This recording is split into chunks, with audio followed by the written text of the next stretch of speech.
Before we start, make sure to like, subscribe, and leave a comment with where and what time you're watching. That way, YouTube will keep showing you stories just like this one. Now let's begin. I used to work at a McDonald's out in a pretty isolated part of Oregon. This was about 6 years ago, back when I was 22 and trying to save up for college. It was one of those locations stuck between a gas station and an empty field, with barely any foot traffic after 9 p.m. Most nights were slow, and I'd close with just one other person, usually Kelsey, who was a year younger than me and had this dry sense of humor that made the shifts bearable. We didn't get many weirdos out there. Just the occasional traveler or someone from the highway looking for a late bite. Until that one night. That night that I still think about every time I pass a McDonald's, even in broad daylight. It was a Thursday, and I remember because I was doing drive-thru and Kelsey was cleaning out the shake machine, grumbling like always. Business had died down by 10:30 p.m. and we officially locked the doors at 11. That's when we noticed him. A man standing in the corner of the dining area, staring out the window like he was waiting for someone. He had a puffy gray jacket, jeans that looked too clean, and this posture that didn't quite feel right. Rigid. Like he wasn't just standing, he was planted. I walked over and said, "Hey man, we're closed now." He didn't even look at me, just stayed there staring through the glass into the parking lot, like something was supposed to arrive. I repeated myself, a little firmer this time, and he finally blinked, gave a short nod, and walked out without saying a word. We watched him step into an older black Chevy Impala with no front plate, and just sit there. Lights off, engine running. Kelsey joked that maybe he got dumped or something, but I remember feeling uneasy. Like, something about the way he moved didn't feel human. Not robotic, just too smooth, too measured. We finished cleaning, shut off the lights, and stepped outside around 11:40. That's when we noticed he was still there. Same spot in his car. Not eating, not looking at his phone. Just sitting. When we locked the doors and turned to walk toward our cars, I glanced back. And he was standing outside his vehicle now, facing the building. Not moving. Like a damn statue. I remember feeling my mouth go dry. I whispered to Kelsey, "Don't look back again. Just get in your car." She did. We both drove off and texted each other when we got home. She sent me a laughing emoji and said something like, "Creepy but harmless, right?" I wanted to believe that. I really did. But something about the way he stood there, so still, so patient, it didn't sit right with me. And I swear to God that was just the beginning. 2 nights later I was home alone, watching some late-night show with the volume low, lights off, just winding down after work. I live on a quiet residential street, and my room faces the front yard. Around 1:15 a.m., I heard an engine outside. Slow, steady. Not unusual in itself, but something about it made me pause. I peeked through the blinds just a little. That same black Chevy Impala was parked across the street. No headlights. Engine still running. I couldn't see the driver clearly, but the shape in the front seat. It looked like him. Same slouched posture, like he was staring forward, waiting for something again. I froze. I didn't know what to do. Call the cops? What would I even say? I stood there for maybe 10 minutes, heart pounding, just watching. The car didn't move. Eventually, it pulled off slowly, like it wasn't in a rush at all, and disappeared down the road. I didn't sleep much that night. The next morning I texted Kelsey, half expecting her to laugh it off, but what she sent back made my stomach drop. Wait, he was at my house last night too. She said she saw the same car parked outside her apartment building just after midnight. She hadn't seen the man clearly, but it matched everything I saw. Same model, same behavior. Just waiting. We went straight to the police, told them everything. About the guy in the store, the car, the fact that it came to both our homes. I wrote down the plate number, which I had memorized just from staring at it so long. 3XQ495. The officer typed it in, looked at the screen, and frowned. Then he tried again. Nothing. No match in the system. He told us maybe we misread it, maybe it was an out-of-state plate, But I knew what I saw. Kelsey knew too. It wasn't just some coincidence. This guy had followed both of us home on separate nights and wasn't doing anything, just watching. We switched shifts after that. Took daytime hours only. Manager didn't ask too many questions, probably assumed we were being dramatic. Weeks went by. No sign of the Impala, no creepy late-night visits. Just when I started to convince myself that maybe it was over, I came home one night to find a folded receipt on my doorstep. A McDonald's receipt. No name, no total. Just one line item printed in all caps. Waiting. I stared at it for so long I don't remember how much time passed. My front porch light had gone out sometime that week, and the darkness around me suddenly felt suffocating. Like I wasn't alone out there. I showed Kelsey the receipt the next day. Her reaction was quiet. Too quiet. She just held it for a while and then said, "I found the same thing 2 nights ago." Hers was tucked under her windshield wiper. Same format, same word. Waiting. No timestamp, no cashier name. Just that one word like it was meant for us specifically. At this point, we were done trying to convince ourselves it was some random drifter or local weirdo. This guy was organized, intentional. He didn't speak, didn't act out, but whatever he wanted, he wasn't letting it go. I started sleeping with the lights on, a kitchen knife on my nightstand, and my curtains drawn tight. 1 week later, something changed. It was a Friday, and I had the night off. Around 2 a.m., my motion sensor light clicked on in the front yard. I grabbed my phone and rushed to the window, but it had already shut off.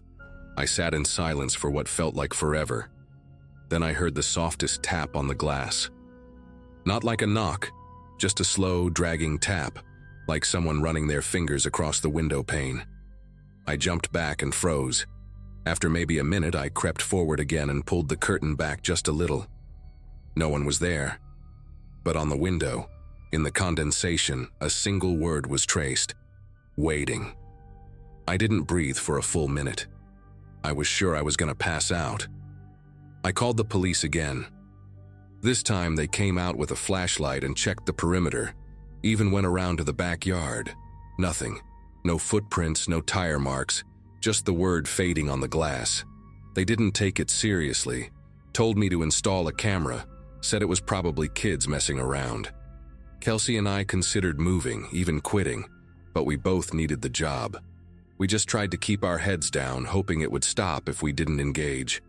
For a little while, it seemed like it worked. No more receipts. No car, no visits. Then Kelsey didn't show up for work one Monday. I texted her, no response, tried calling, straight to voicemail. I drove to her apartment that night. Her car was in the lot. Her lights were off. I knocked on her door, then pounded. Nothing. The next morning, I found out from her neighbor that she left town, just packed up and vanished overnight. No warning, no goodbye. I never saw her again. And the same day she disappeared, I found a second receipt on my windshield. This time it just said, "Now you." I didn't even drive home that night. I booked a motel 2 towns over and stayed there for a week. I ended up breaking my lease and moving in with my cousin in Washington for a few months. I didn't tell him the full story, just said I had some guy stalking me and needed a reset. I deleted all my socials, changed my number, even bought an old used Camry with cash so there'd be nothing tying me to my old address. For a while, I didn't even think about McDonald's or Kelsey or that black Impala. I slept better. I started to feel like maybe I'd escaped whatever this was. But you can't really unsee something like that. And you definitely can't unfeel it. That feeling of being watched by someone who never blinked, someone who never broke character. A month after settling in, I went out to grab groceries. Nothing unusual, until I came out of the store and saw a car idling 2 rows behind mine. Black Chevy Impala. Engine running, windows dark, no front plate. I don't know how long it had been there, or if I was just imagining things, but I didn't take any chances. I left the cart behind, jumped in my car, and drove straight back to the apartment. That night I slept with a baseball bat and a chair against the door. Nothing happened. No tapping, no note, no receipt. But I knew what I saw. And deep down, I knew it wasn't over. What finally made it stop? I'm not sure if it did stop or if I just became irrelevant to him. I moved again, this time across the country, got a new job, new name online, new everything. I never saw the car again, never heard from Kelsey. It's like she dropped off the face of the earth. I still check forums sometimes, though, looking for someone else who's seen him. A black Impala, a man who waits after closing, a receipt with a word, anything. So far, nothing. Just me. Sometimes I think it wasn't about us at all. That we just got too close to something he was waiting for, like we interrupted a ritual we didn't understand. I don't tell many people about this, but if you're reading this and you work late, somewhere quiet, somewhere forgotten, pay attention to the ones who don't order, don't talk, don't leave, especially if they're still there after closing, because some people aren't just waiting for food. They're waiting for you.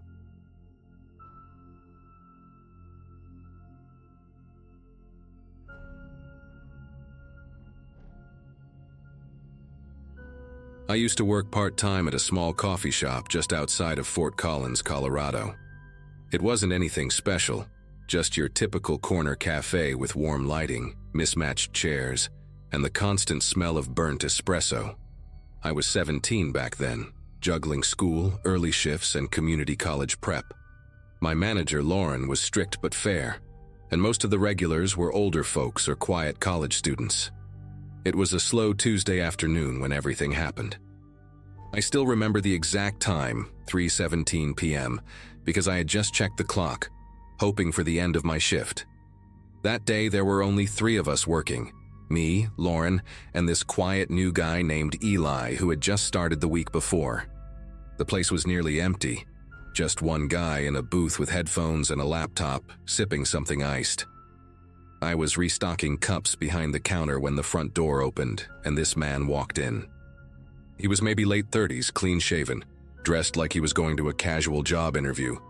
Gray slacks, navy blazer, no tie. At first glance, nothing stood out, but something about him felt too calm. His movements were deliberate, controlled.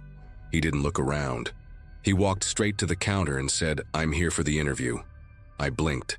"Interview?" I asked, glancing toward Lauren, who had just stepped out of the back office with a clipboard in her hand. She furrowed her brow and came over. "We're not doing any interviews today," she told him politely but firmly. "Do you know who you spoke with?" The man just smiled slightly, almost like he was amused. "No problem," he said, his voice even. Then he reached into his jacket, pulled out a folded piece of paper, and placed it gently on the counter in front of me. "This is my resume," he said. "You'll see, I'm a great fit." Then he turned and walked out. No protest, no confusion. Just walked right out the door and down the sidewalk like it was the most normal thing in the world. I looked down at the paper, and I felt a chill crawl up my back before I even opened it. Something about the way he'd handed it to me. It wasn't normal. Lauren reached for it, unfolded it, and her face immediately drained of color. I watched her eyes scan the page, her mouth slightly open like she was about to say something but couldn't. "Whose idea of a joke is this?" she muttered. But she was already looking at me. I didn't understand at first, until she turned the paper around. My name was at the top of it. But it wasn't a resume. It was a full page of personal information. My full name, my high school, my schedule, the hours I worked each day, my phone number, even my home address. I just froze. My stomach dropped so fast it felt like the ground shifted underneath me. I couldn't stop staring at the sheet, like my brain needed extra time to process that this wasn't some prank or coincidence. Everything was correct, down to the hour I got off work on Tuesdays. Lauren pulled me aside immediately, her voice shaking a little, which only made it worse. She told Eli to lock the front door, flipped the open sign to closed, and grabbed her phone to call the police. I was trying to stay calm, but I could feel my hands starting to tremble. Someone had been watching me, closely, for a while. The cops arrived maybe 15 minutes later, but it felt like hours. They asked me if I knew the man, if I had any exes, weird classmates, or someone who might want to scare me. I didn't. I wasn't dating anyone. I didn't go to parties. I mostly just worked, studied, and hung out with my dog. One officer took the paper and left to make copies while another stayed behind asking questions. But the thing that really stuck with me, what still makes my skin crawl to this day, was when the officer asked how the man had known exactly when I'd be working. "Do you post your work schedule online?" he asked. "Maybe in a group chat?" No, I didn't. It was handwritten on a notepad at home and emailed only to Lauren. That's it. They said they'd look into it, but I could tell they didn't have much to go on. No cameras caught the guy's face clearly enough, and he didn't touch anything besides the paper. No fingerprints, no real name. He hadn't made a threat technically, just dropped off a resume and left. Still, Lauren told me not to come in for the rest of the week just to be safe. My parents were freaked out, and my dad installed new locks and cameras that same night. I didn't sleep at all. I kept going over everything in my head, trying to remember if I had seen him before, if I had noticed someone watching me, following me to or from work. But there was nothing. No strange cars, no odd customers. Just that man. The next morning, I checked my email just out of habit and saw a new message in my inbox with no subject. The sender's name was just a string of numbers. I clicked it before I could talk myself out of it. The email was blank except for a single sentence. "You should really stop walking home alone." That's when I lost it. I showed my parents, who immediately called the cops again, but the email had been sent from a masked IP address, nothing traceable. They filed it as harassment and told us to stay alert. That afternoon, I officially quit the job. I didn't go back to the cafe, not even to pick up my last paycheck. I never saw the man again, but for weeks after that, I couldn't help but feel like he was still out there, watching. For a while, every noise outside made me jump. I started carrying pepper spray, changed my route home, and stopped using social media altogether. The police did follow up a few times, especially after we forwarded the email. But like before, there was no lead, no ID, no digital trail. My dad even drove me to school and work anytime I had to leave the house. I felt like my freedom had been stolen by a ghost. A very real, very calculated ghost. Someone who knew me better than I knew them. And that power imbalance, that's what terrified me the most. A couple weeks later, we got another knock at the door, but this time it was a detective.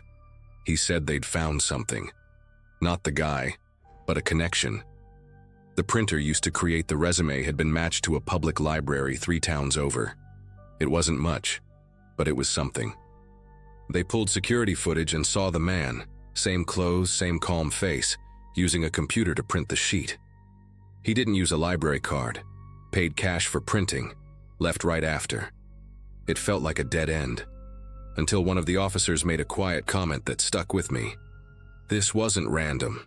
He didn't just pick you out of nowhere. And that's what haunted me the longest. The idea that maybe I had been chosen, that maybe I crossed his path somehow and never even knew it. A store, a bus, a gas station. One moment, one glance, and I became a target. I never got another email, never saw him again, and eventually the calls from the detective stopped too. Life slowly returned to normal, but I wasn't the same. I still check over my shoulder. I still get chills if a stranger stares too long. I think the worst part is never getting closure. Just knowing that he's still out there somewhere. Maybe he moved on, or maybe he's just waiting for someone else to interview. It's been over 3 years since that day. I've changed towns, finished school, and started fresh, but I still have the original resume, laminated and tucked in a locked drawer. People always ask me why I kept it. The truth is, I think I need it. I need the reminder that not all danger comes loud or fast. Sometimes it walks in smiling, says all the right things, and leaves a piece of paper on the counter.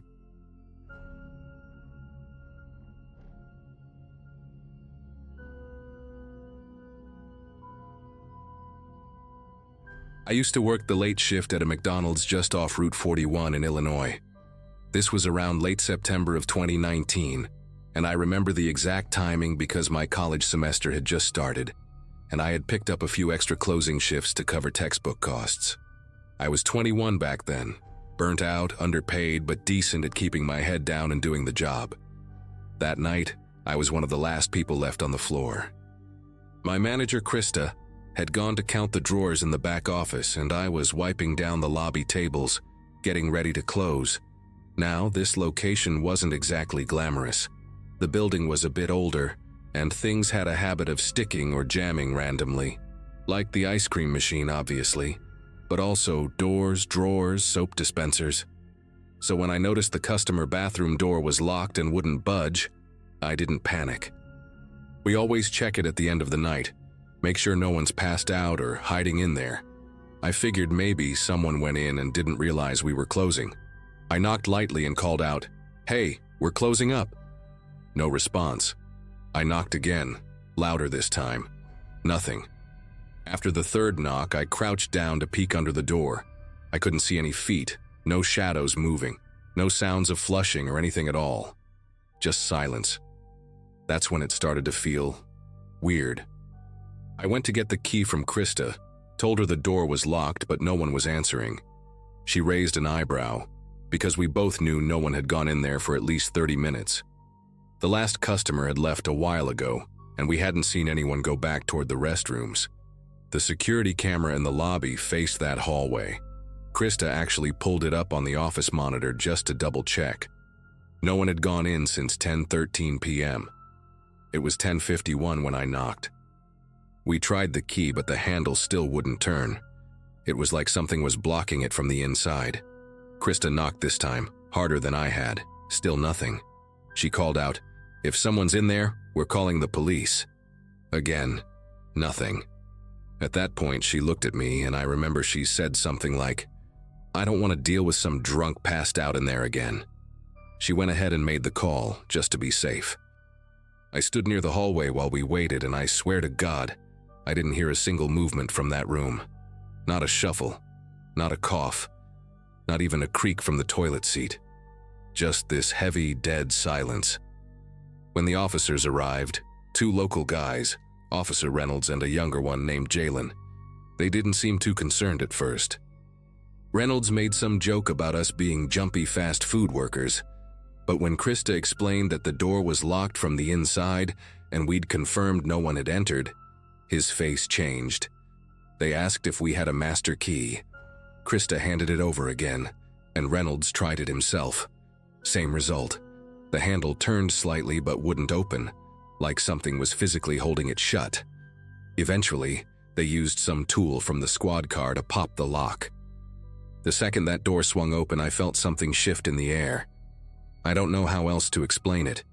It wasn't cold, not really, but it was like the air had been still for too long. The room was empty, no one inside. Not behind the door, not under the sink, not in the ceiling tiles. Just a coat. A long, dark blue trench coat, neatly draped over the toilet seat, almost like someone had folded it to sit down. And on the edge of the sink was a wallet. Thick, worn leather, the kind you imagine belongs to someone older, someone who's been carrying it for decades. Reynolds picked up the wallet with gloves and started looking through it. There was no ID inside, just some cash, mostly ones, and a few business cards so old the ink was smudged. One of the cards had the name Carl Whitmore on it, with a phone number that didn't even have an area code. The expiration dates on the credit cards were all from the early 2000s. None of the names matched anyone who'd ever worked there. Krista checked the employee system and even the night logs. Nothing. The wallet didn't belong to any staff member, and we hadn't had a Carl clock in, visit, or apply for anything. Not that week, not ever. But here's what really messed with me. When I glanced at the coat, just instinctively I guess, I noticed something sewn into the inside lining. A name tag. Faded, barely readable, but still there. Property of Carl Whitmore. Same as the card, same as the wallet. It looked like a coat someone would have worn in the 80s. And the weirdest part? It was bone dry, not dusty, not musty, like it had just come off someone's back a minute ago. Reynolds even sniffed it and said, "This smells like cologne." Old school cologne, something my grandfather used to wear. After the initial search, they sealed off the bathroom and asked Krista if we had any kind of back entrance or crawl space someone could have used to slip out. We didn't. The bathroom was a small, single-user stall, no windows, and the only vent in the ceiling was too small for even a kid to climb through. I was standing just outside the doorway the entire time. No one came in, no one came out. Reynolds kept frowning, pacing like he was trying to force logic into something that just didn't make sense. Eventually, they reviewed the security footage in the office. Again. And again, no one went into that hallway after 10:13 p.m. What freaked me out most was watching the footage of myself standing outside the door. I looked totally normal, leaning against the wall, checking my phone. But right at 10:47 p.m., I glanced toward the door like I heard something. I don't remember that moment at all, not hearing anything. But on camera, I clearly looked up like someone said my name. I asked Krista if the cameras had audio. She said no. So whatever I thought I heard, it's lost to time. I didn't even realize I reacted to anything until I saw it on screen. That moment still sticks with me. Eventually, the officers took the wallet and coat in for evidence, though they didn't seem sure of what kind of report to even file. Unidentified belongings found in locked restrooms sounded like a stretch, even to them. They gave Krista a case number and left without much else. We finished closing and got out of there around midnight, but that whole walk to my car felt off. Like the shadows were stretching longer than they should, or like something was just a few feet behind me, waiting for me to turn around. I didn't. I got in my car and locked the doors before I even started the engine. I thought that would be the end of it. Just a weird night, nothing more. But the next morning, Krista texted me something that stopped me cold. She had gone in early to reset the store and grab some documents. The bathroom door locked again. This time from the inside, again. No one else had keys. No one else had access overnight. She ended up calling maintenance to remove the entire handle, and even then when she opened it, the coat was back. Same one, neatly folded over the toilet. But the wallet? Gone. Krista swore she'd handed the coat and wallet over to the officers herself. We even double-checked the case number. It existed. There was a record of the call, the visit, everything. But when she tried to follow up to get an update, the officer assigned, Reynolds, wasn't listed on the system anymore. No one named Reynolds or Jalen matched any officer currently working in the department. HR said maybe she got the names wrong, but we both remembered them clearly. And the weirdest part? Krista said the trench coat smelled different the second time. This time it smelled like wet concrete and cigarettes. That same week I started having these dreams, always the same one. I'd be in the store alone after hours, mopping the floor, when I'd hear someone knock from inside the bathroom. Just one knock, not loud, not frantic, just enough to make me freeze. In the dream, I'd go to open it, and right before I touched the handle, I'd wake up. Every single time. It happened for almost 2 weeks straight. I stopped sleeping through the night. I started leaving the store early, faking stomach issues, headaches, anything not to close alone again. Krista never said anything, but I think she was doing the same thing. She started leaving before her shift was technically over. We eventually stopped using that bathroom. Krista told corporate it had a faulty lock and sealed it off for renovations. They never followed up. Months passed and nothing else happened, but the door stayed locked. And even though I transferred stores about 6 months later, I still think about that coat. I still think about how I know no one walked in, how I saw that hallway was empty, how it was locked from the inside twice, with different results each time. And that coat just kept showing up. I don't know what that was, I don't pretend to understand it. But here's the part I never told anyone, not even Krista. About a month after I left, I found something in the trunk of my car. Folded and pressed flat against the carpet was that same business card, same yellowing edges, same ink-faded name, Carl Whitmore. I didn't take anything from the wallet. I didn't touch the coat, I swear. But somehow that card ended up in my trunk. I still keep it tucked in an envelope in the back of my desk drawer. I haven't told anyone else until now, and I don't know what it means. I just know that door was never supposed to open.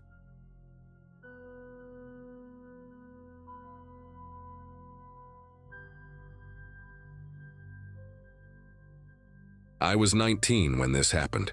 It was my second month working the evening shift at a small McDonald's off Route 12 in northern Illinois. It wasn't a big town, and our location sat at the edge of a strip mall that stayed pretty quiet most nights after 9 p.m. I was just another college dropout trying to make rent. Lived alone in a studio apartment above a laundromat, ate too many fries, and tried to keep my head down while saving up to get out of that town. Nights were usually slow, maybe a handful of customers between 8 and close. I liked it that way. Easy shift, familiar faces. That night, it was me, Gina on fries, and our shift manager, Rob.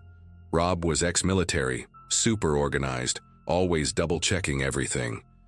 Gina was hilarious, kept the back lively with her dumb impressions and constant humming. Around 9:20 p.m., I remember it clearly because I had just looked at the clock. A little kid walked in by himself. Couldn't have been older than 8 or 9. Small frame, skinny arms, oversized red hoodie with the sleeves halfway down his hands. Hood up. He didn't say much, just walked up to the counter real slow, head tilted down like he was shy or maybe nervous. I said something like, "Hey there, buddy, you all right?" No answer at first. He looked up just a bit, eyes kind of weird, like wide open but not scared. More like he was trying hard to look normal. He pointed to the menu above me and said in this flat little voice, "Can I get a small fries and a Sprite?" I remember that voice. It wasn't robotic, but it didn't match his face either. Too steady, too rehearsed. I glanced around the lobby, expecting to see a parent trailing behind him, maybe waiting by the door or outside, but there was nobody.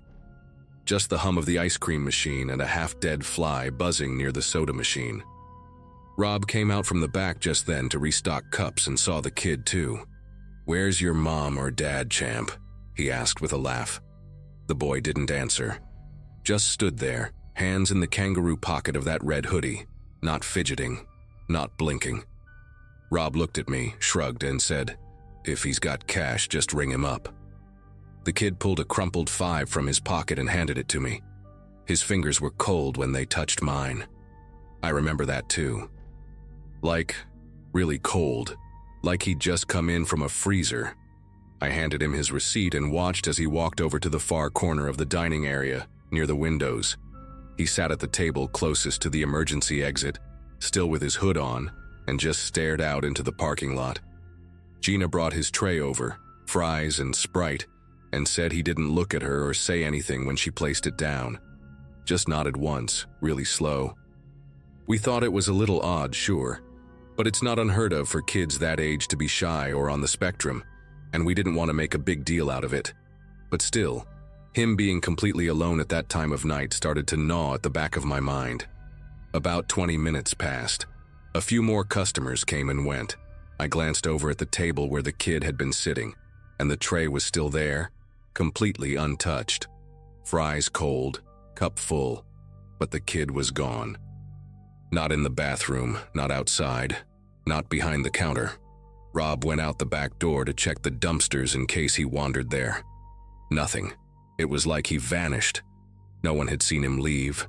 No ding from the exit door. No motion on the front sensor. He was just gone. We joked about it kind of nervously. Gina said, "Maybe he's a tiny ghost who just wanted junk food," trying to laugh it off, but I think we all felt that twinge of unease. We would have just written the whole thing off as weird if it hadn't been for the till coming up short later that night.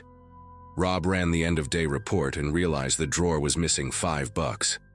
Exactly 5. I remembered the crumpled bill the kid had handed me and said, maybe I forgot to enter it, but I checked the POS. Nothing had been logged for his order. No small fries, no Sprite, no cash payment. Rob double-checked the timestamps and the register logs. Nothing. As if I'd never rung him up at all. That's when Rob decided to pull the security footage. We had 3 cameras covering the lobby, one facing the counter, one above the self-serve drinks, and one pointing at the front doors. I was standing behind him as he scrubbed through the feed. You could see me at the counter around 9:20. You could see me talking, holding my hand out to take the cash. You could even see Gina walking over with a tray of food. But the boy? The table? The red hoodie? Nothing. In every angle, I was talking to thin air. At first, we thought the footage had glitched. Rob even said, maybe the camera didn't catch the angle right, but that made no sense. 3 separate feeds, all from different perspectives, and in every one I looked like a complete idiot talking to no one. Even Gina handing over the tray looked strange, like she was placing it gently on the table for an invisible person. She turned pale watching it. "That's not possible," she said quietly, arms folded tight across her chest. I saw him, I talked to him. And we all had. There was no doubt in our minds. We remembered what he wore. We remembered his voice, his cold fingers, the fries he never touched. Rob tried to be rational about it, said maybe it was a prank, that maybe someone had tampered with the footage. But come on, who would go through the effort of editing 3 live feeds from a crappy fast food joint just to erase a little kid? And more importantly, why? That same night, I remember going outside and checking around the building again, even though we'd already done it. I had this weird pressure in my chest, like I needed to see something, anything, to prove to myself he was real. But the parking lot was dead. Just the buzzing streetlights and the occasional rustle of wind through the empty cart corral from the grocery store next door.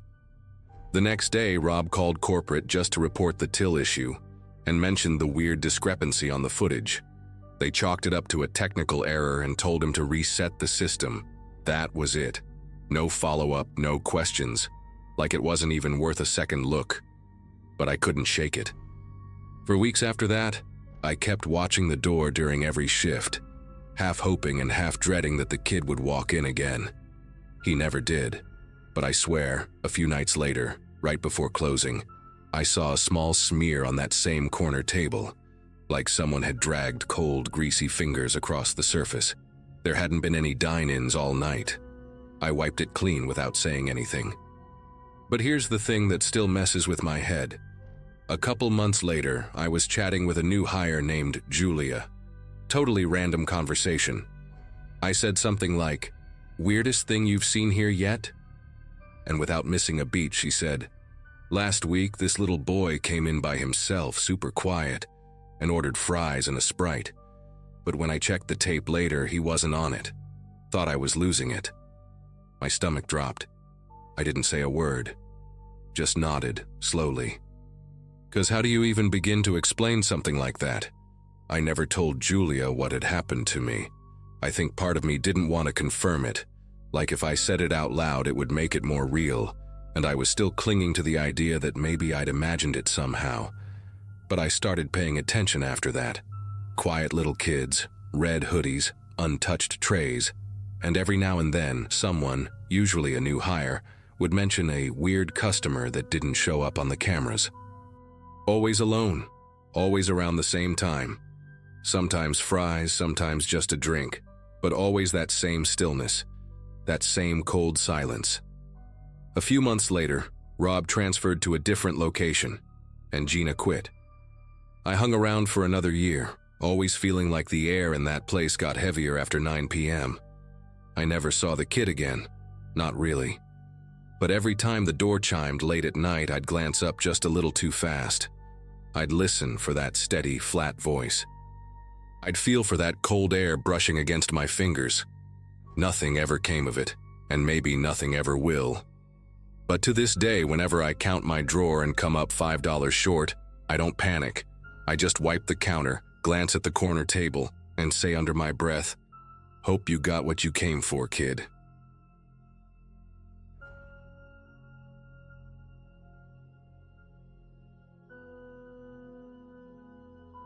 I used to work the closing shift at a McDonald's just outside Fort Worth, Texas. This happened in October 2022, right around the time when nights started getting darker earlier, and our store was starting to prep for the holiday staffing chaos. I was 23, living with 2 roommates and doing my best to save up to move out on my own. Nothing special. Just a typical mix of long hours, burnt fries, and regulars who treated the place like a second home. I worked front counter and handled the register, but at night we were usually down to a skeleton crew. That Friday, it was just me, Devin the manager, and a new girl named Riley who'd started a week before. The night had been slow and we were counting down the minutes till close when this guy walked in. He didn't look like much. Late 30s, maybe early 40s, average build, shaved head, gray hoodie with a faded Pepsi logo on it. He had that kind of quiet presence that you forget the second he walks past you. He ordered a small fries and a water, paid in cash, and took a seat by the windows near the play area. At first, nothing felt weird. We get late-night loners all the time. Some just need a warm place to sit for a bit. But maybe 20 minutes in, Riley nudged me and whispered, "He's not eating." I glanced over and yeah, his fries were untouched. But what stood out more was how he was holding his phone. It wasn't like he was texting or scrolling. He had the camera open and was slowly, deliberately, panning across the room like he was filming a movie. He'd move it from one end of the dining area to the other, hold it still, lower it, then bring it back up again. And he'd repeat it. No sound, no expression, just those quiet, calculated sweeps of the camera. At one point, he even lifted it above his shoulder like he was trying to get an overhead shot. I said something to Devin and I could tell it annoyed him. He muttered something like, "Damn weirdos," and went over to talk to the guy. I watched the whole thing from behind the counter. Devin kept his cool, just leaned over and asked if the guy needed anything else, said we were about to clean the lobby. The guy smiled, polite, almost robotic, and just nodded. He stood up, grabbed his phone, and without saying a word, walked out the front doors. Didn't even take his fries. Devin locked the doors behind him, shook his head, and said, "Some people just want to be creepy." We all laughed it off at the time. Riley looked a little shaken, but I told her it was probably just some wannabe TikToker doing a prank. I honestly thought that would be the end of it. Around 11:45 p.m., we started closing duties. I was wiping down the booths, Riley was restocking sauces, and Devin was in the back counting the till. The lobby was dim, just the overhead lights buzzing softly. I remember Riley asking if we should report the guy, but Devin brushed it off. "Unless he comes back or does something," he said. "What do we even say? He filmed a few tables and left?" And I agreed at the time. We've had people live stream from inside, record TikToks, even film music videos without permission. It's annoying, but it happens. Still, something about this one felt different. It wasn't the filming, it was the way he did it. Focused, calm. Like he had a purpose and it wasn't entertainment. Around midnight, Devin pulled out his phone while we were all sitting near the front waiting for his ride.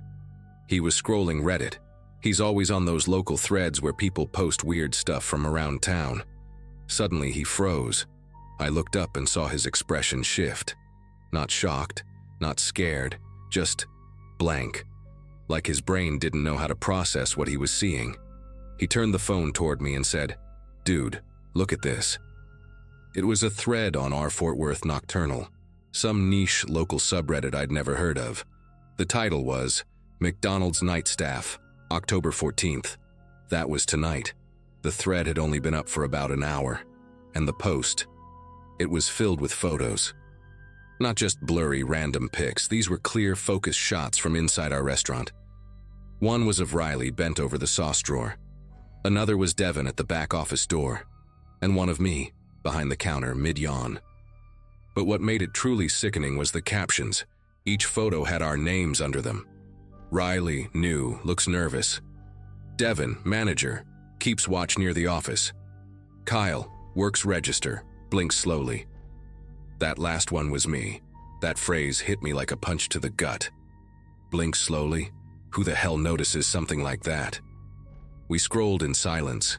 Each image had a weirdly intimate feel to it, like they weren't just taken from someone passing by. They were shot from angles that felt internal.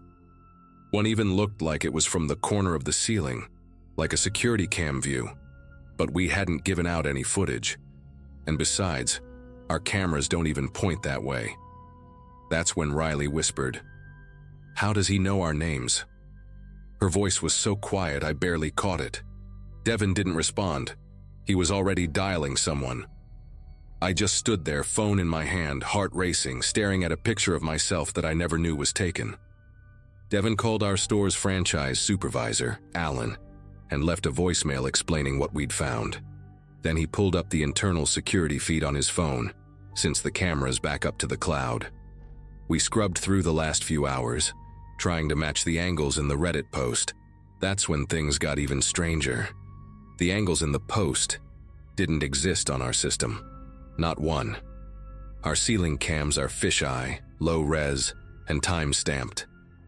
These were clean, high-resolution stills, some clearly taken from waist level, and others from across the room, behind booths where no one had been. There was even one that looked like it had been taken from inside the kitchen, through the pass window, focused on Riley's face. None of us said it out loud at first, but we were all thinking the same thing. He must have filmed more than we realized, like, way more. Maybe he wasn't just casually sweeping the camera through the air. Maybe he had left something behind. Devin immediately started checking under booths and tables, while I retraced the guy's exact steps. He'd sat at the window table closest to the play area, so that's where I looked first. And sure enough, tucked just beneath the bench lip, taped so carefully it looked intentional, was a small black square, like a GoPro but thinner. A hidden camera. My stomach dropped. Riley gasped when I held it up. "That wasn't there before," she said. But I knew better. It had been recording the entire time. We didn't touch it after that. Devin took pictures and called the non-emergency police line. While we waited, we shut off all the lights except one in the back hallway. Nobody said much. The vibe had completely shifted, from creepy to straight-up violating. It wasn't just that he'd filmed us, it was how precise he was. Like he'd studied how to make us feel safe first. The quiet order, the polite nod, the uneaten fries. It was all part of something he'd done before.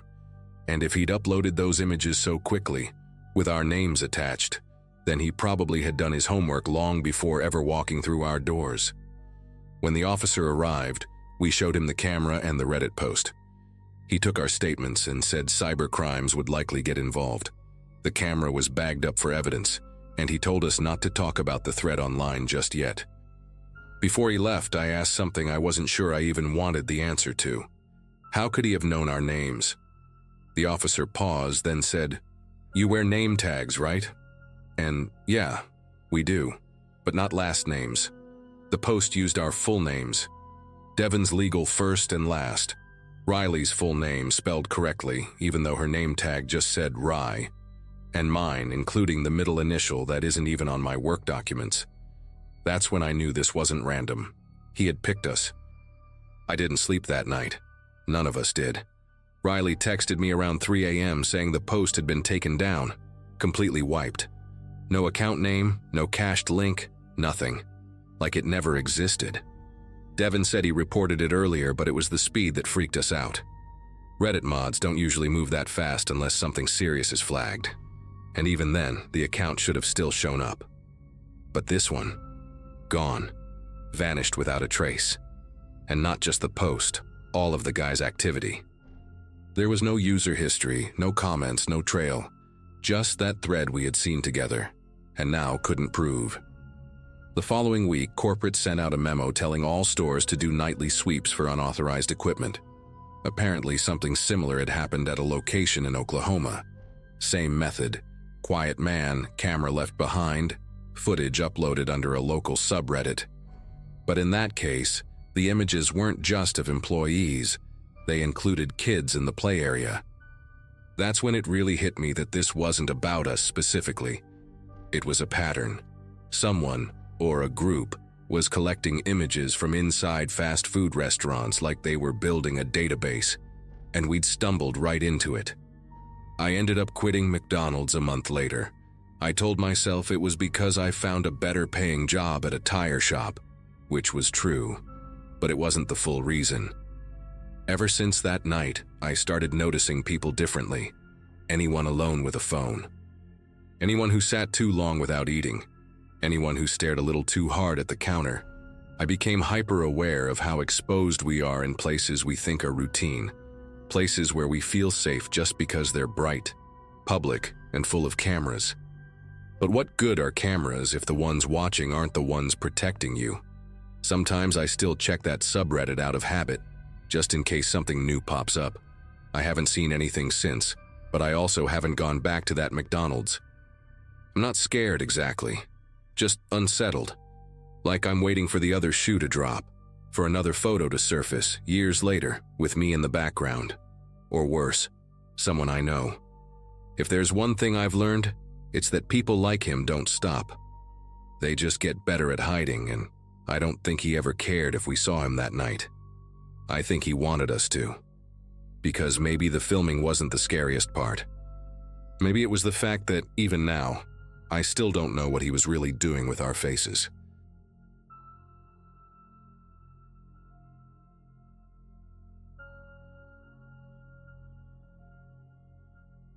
I started working at this McDonald's back in the summer of 2019. I had just turned 21, trying to get my life together after dropping out of community college. Nothing dramatic, just drifting, I guess. My friend Brandon worked there and said they needed someone for the afternoon shifts, mostly prepping and cleaning up during the lulls between the lunch and dinner rush.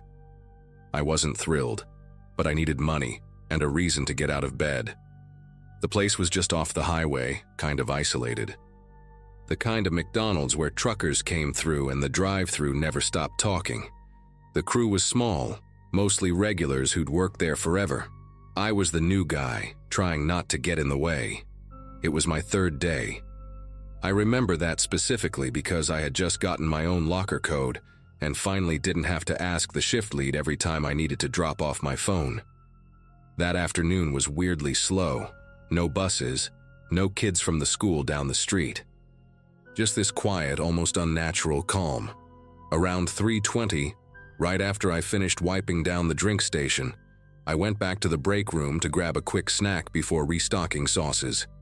The room is small, white walls, microwave, metal table with mismatched chairs.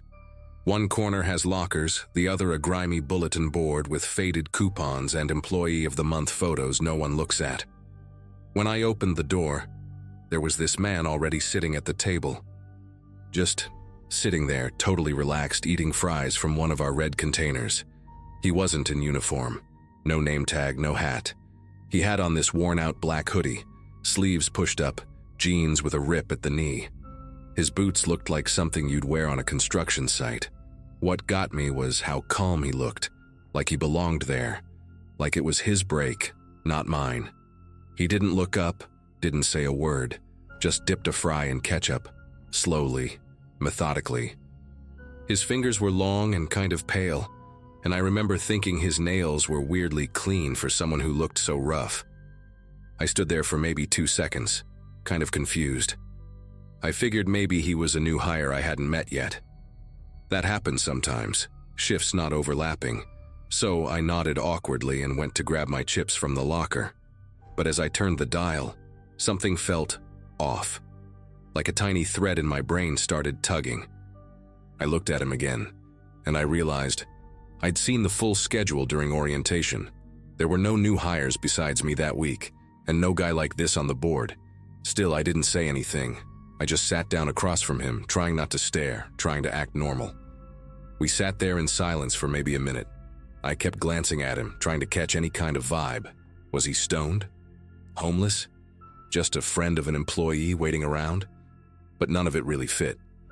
He looked too clean to be living on the street, too quiet to be high. He didn't make eye contact once, just kept eating those fries like it was the only thing keeping him grounded in reality. No phone, no drink, no tray. Just a small pile of fries on a napkin, and the slow, steady dipping motion. Every now and then he'd lick the ketchup off his finger like it was some kind of ritual. I tried to make small talk. Slow day, huh?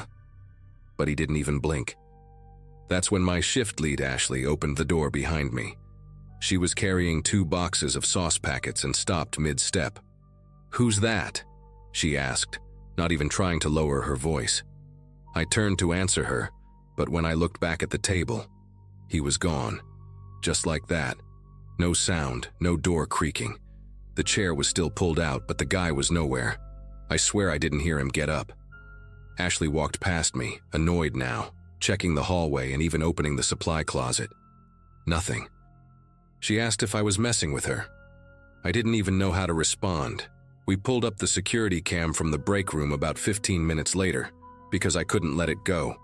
I needed to prove to myself I hadn't hallucinated. The camera's this cheap little thing mounted above the microwave covering most of the room. We fast-forwarded through the last half hour, and there was nothing.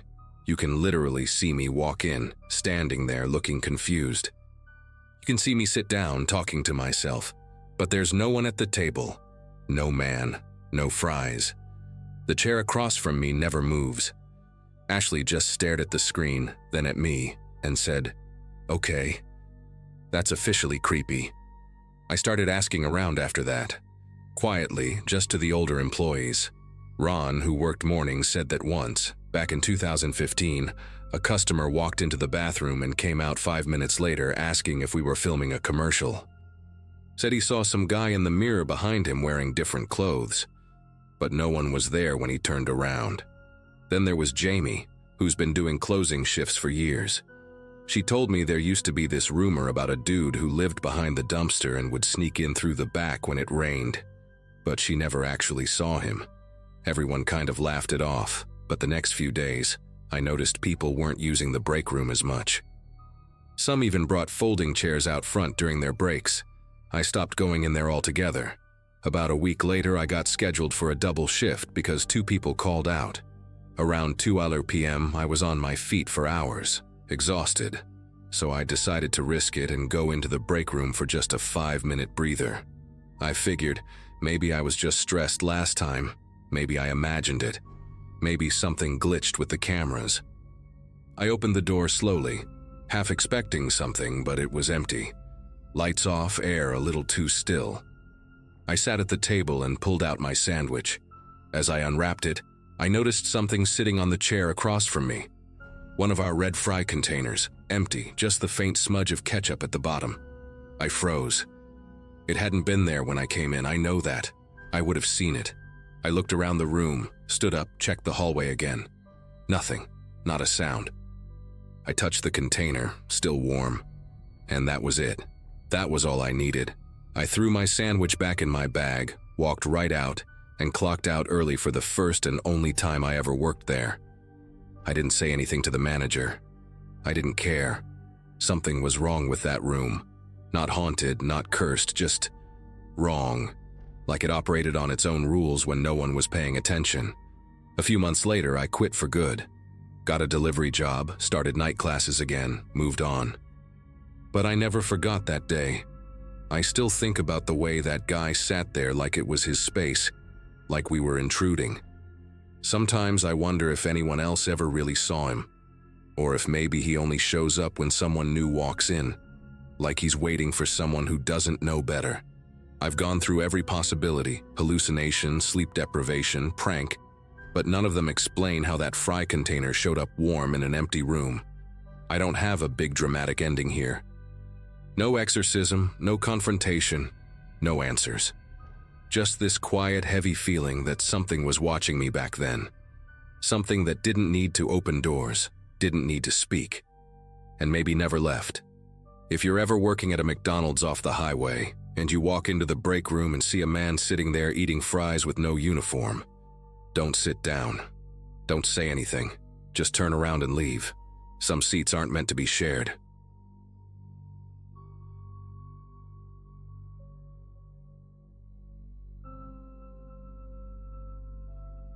I used to work at a McDonald's just off Highway 41, not far from a string of motels and truck stops. This was around 2017, in late fall. I was 22 at the time, doing the evening shift from 4 p.m. to midnight, Monday through Friday. It was one of those stretches in my life where everything felt like it was on pause. Dropped out of college, living with my cousin, trying to figure things out. Most nights were uneventful. Fries, mop buckets, managers yelling about headsets not working. But that guy changed how I looked at every stranger who walks into a place like that. He started coming in about a week before Halloween. Tall guy, maybe mid-40s, always in a brown windbreaker no matter the weather. Clean-shaven, kinda gaunt, with the kind of tired eyes that didn't blink much.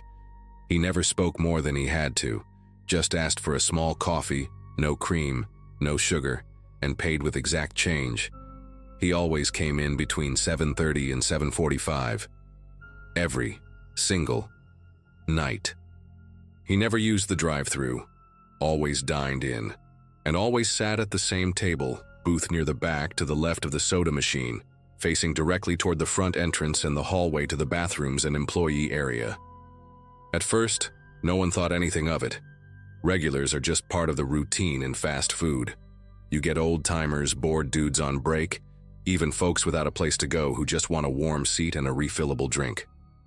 But what made this guy different, besides never speaking to anyone and never ordering food, was how still he sat. Not scrolling on his phone, not writing or reading. He just watched. Not in a creepy, leering way. He didn't seem interested in anyone specifically. Just watched the door. If someone came in, his eyes followed. If the bathroom hallway door opened, he subtly shifted to track it in his peripheral. I started to notice other things. He never leaned back. Always upright, both feet planted. His hands would rest on the table, palms down, unless he was sipping his coffee, which he did very slowly. The moment a kid started crying or someone laughed too loud, his shoulders would tense for a second. One time, a group of teenagers burst in loudly around 8's ears and his hand twitched toward his jacket pocket before he relaxed. That caught my eye. I told myself maybe he had anxiety. Maybe he was a vet. I tried not to assume the worst. But something about him made the whole place feel colder when he was there. Even the fryers seemed quieter. It got to a point where the crew started making jokes about him. Jackie, the girl who worked front counter with me, started calling him Exit Man. Our manager, Tom, who never paid attention to anything unless it cost the store money, said as long as he wasn't loitering past closing, we should let him be. But I couldn't stop thinking about how calculated he seemed. I tested a theory one night and sat in his booth during my break just to see. Sure enough, he came in, paused when he saw me in his usual spot, and then left. Didn't even come inside. The next night, he was back, and the booth was open. He sat down like nothing had happened. That was when the tension really kicked in for me. This wasn't just a habit, it was a pattern. Another night, I decided to hang around after my shift ended.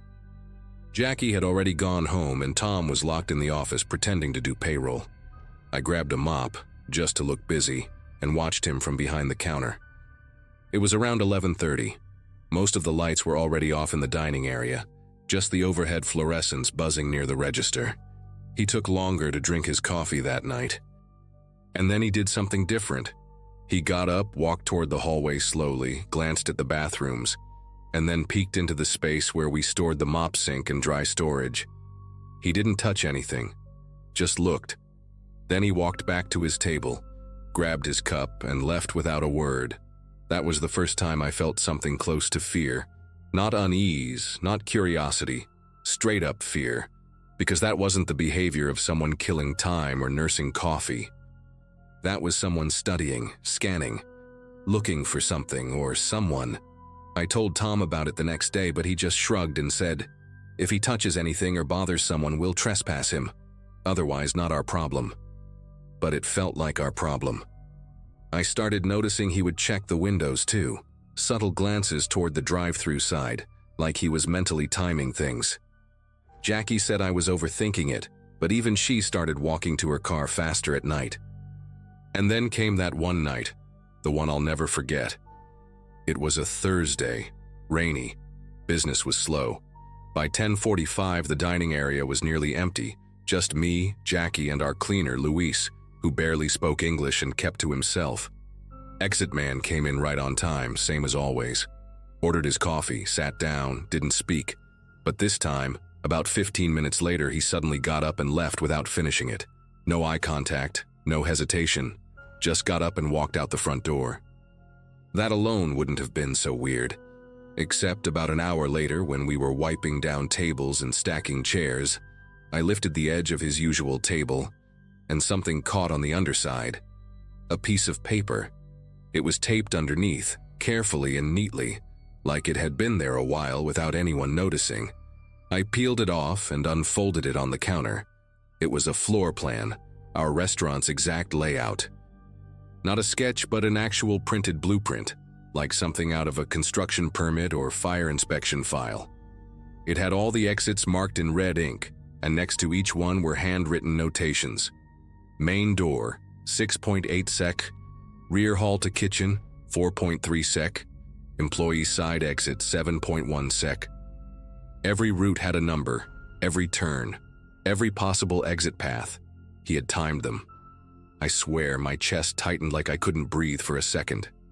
Jackie just stood there frozen. I remember her whispering, What the hell is this?" over and over. We immediately called Tom, who actually came out of the office for once. He took one look at the paper and called corporate. They told us to notify the police. Cops showed up maybe 20 minutes later, asked us questions, took the paper, pulled the security footage. They asked if he ever talked to kids, if he ever followed anyone to their car. We said no. He never talked to anyone. Just watched. They said it might be nothing, but to keep an eye out. Nothing ever came of it. No arrest, no follow-up. We never saw that man again after that night. Not once. He vanished just as quietly as he showed up. For weeks after, I kept thinking he'd walk back in, that he'd change his appearance, sit in a different booth, test us. But he didn't. Still, I caught myself watching the door every time the chime went off. Jackie ended up quitting a few months later. Said she couldn't handle the late shifts anymore. I don't blame her. I stayed for another year, but I never really felt at ease again, especially not during close. Every time I heard a car pull into the lot, I braced myself. I even started parking closer to the building just in case I needed to run. To this day, I still don't know what his plan was. Maybe he was planning a robbery, or waiting for someone specific. Maybe he was just preparing for something. But the way he clocked every exit, the way he always faced the doors, always showed up at the same time, that wasn't random. That was rehearsed. That was intentional. Whatever it was, I'm just glad we found that paper before anything happened. Or maybe something was supposed to happen that night, and for some reason, he changed his mind.